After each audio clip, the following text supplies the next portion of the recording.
ఈ రోజు Vizianagaram TDP office వద్ద విజయనగరం పార్లమెంట్ సభ్యులు శ్రీ కలిసిటి అప్పలనాయుడు గారు మీడియాతో మాట్లాడుతూ చంద్రబాబు నాయుడు గారు కూటమి అధికారంలోకి రాగానే మెగా డిఎస్సీ తీస్తామని చెప్పిన హామీ నెరవేర్చిన చంద్రబాబు నాయుడు గారికి కూటమి ప్రభుత్వానికి కృతజ్ఞతలు తెలిపారు. జగన్ అసెంబ్లీకి రాడు, కొత్త వారిని రానివ్వకపోవడం చాలా విడ్డూరంగా ఉందని అన్నారు. తన సొంత ఫౌండేషన్ ద్వారా ఉచిత కోచింగ్లు పెడుతున్నామని దీనిని సద్వినియోగం చేసుకోవాల్సిందని పిలుపునిచ్చారు. నిన్న ఉద్యోగ పత్రాలను కూడా నూతనంగా ఉపాధ్యాయులకు కూడా అందజేయడం జరిగింది. 16,000 పైసలకు ఉద్యోగాల్ని ఇచ్చి గౌరవించిన సందర్భం మనం నేను చూసాం. అమరావతిలో జరిగిన గత ఎన్నికల్లో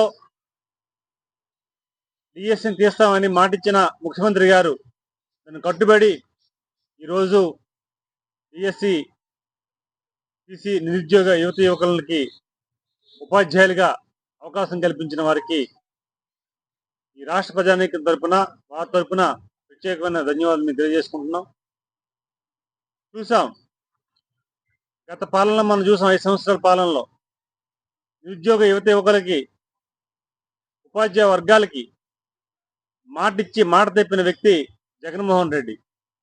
ఆ ఎన్నికల్లో లోకేష్ గారు పాదయాత్రలు ఇచ్చిన మాట ప్రకారంగా తొలి డిఎస్సిని తొలి సంతకం పెట్టిస్తాం డిఎస్ అని చెప్పి ఆ మాట ప్రకారం ఇవ్వడం, నిన్న అత్యంత వైభవంగా ఆ కార్యక్రమానికి మేము వెళ్ళడం జరగడం ప్రత్యక్షంగా చూసాం. చాలా మంది ప్రతి ఒక్కరు కూడా వాళ్ళ కళ్ళల్లో ఆనందాన్ని మేము చూసాం. ఇచ్చిన మాట ప్రకారంగా వారు మాకు ఇచ్చిన అవకాశాన్ని కృతజ్ఞత తెలియజేసుకుంటూ ప్రతి ఒక్క నూతన ఉపాధ్యాయురాలు అందరూ కూడా చాలా ఆనందం వ్యక్తం చేసిన సందర్భాన్ని మీ ద్వారా మేము ఒకసారి వ్యక్తపరుస్తున్నాం. ఖచ్చితంగా ప్రజాప్రభుత్వ పాలనకి అద్దం పట్టే విధంగా ఈరోజు పరిపాలన సాగుతుంది. దానికోసం మాట్లాడడానికి అవకాశం రాదనేది ఈ సందర్భంగా తెలియజేసుకుంటూ ఈ రోజు అత్యంత వైభవంగా నేను జరిగిన కార్యక్రమాన్ని చూసి చాలా ఆనందం పడ్డాను. ఆంధ్రుడిగా చాలా గౌరవపడుతున్నాను. ఎందుకు ఈ విషయం చెప్తున్నానంటే వాళ్ళ కళ్ళలో ఆనందం చూస్తే ఉపాధ్యాయులు కొత్తగా ఎన్నికైన కుటుంబ సభ్యులు వచ్చి ఆనందం పడుతుంటే చాలా ఆనందం కలిగింది.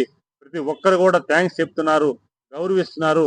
ఇచ్చిన మాట ప్రకారంగా ఎక్కడ ఒక తప్పు జరగకుండా, ఒక అవినీతి జరగకుండా, ఎటువంటి మాట పడకుండా నిజాయితీగా నిర్భయంగా తీసిన డిఎస్సిని నారా లోకేష్ గారికి జైజేలు కొడుతున్నారు, ముఖ్యమంత్రిగా జైజేలు కొడుతున్నారు, ఉప ముఖ్యమంత్రిగా జైజేలు కొడుతున్నారు. ఎన్డీఏ కూటమి నాయకత్వానికి పూర్తి జైజేలు కొట్టే నాయకత్వాన్ని మేము చూసాం కలరా. మాట్లాడడానికి అసెంబ్లీ ఉంది, ఇంకా జరుగుతూనే ఉంది. మీరు ఏదో ఒక ఆలోచించి మీరు వారికి ఇదిబోధ చేసి చెప్పమని గతం కూడా చెప్పాను, ఇప్పుడు మళ్ళీ చెప్తున్నాను.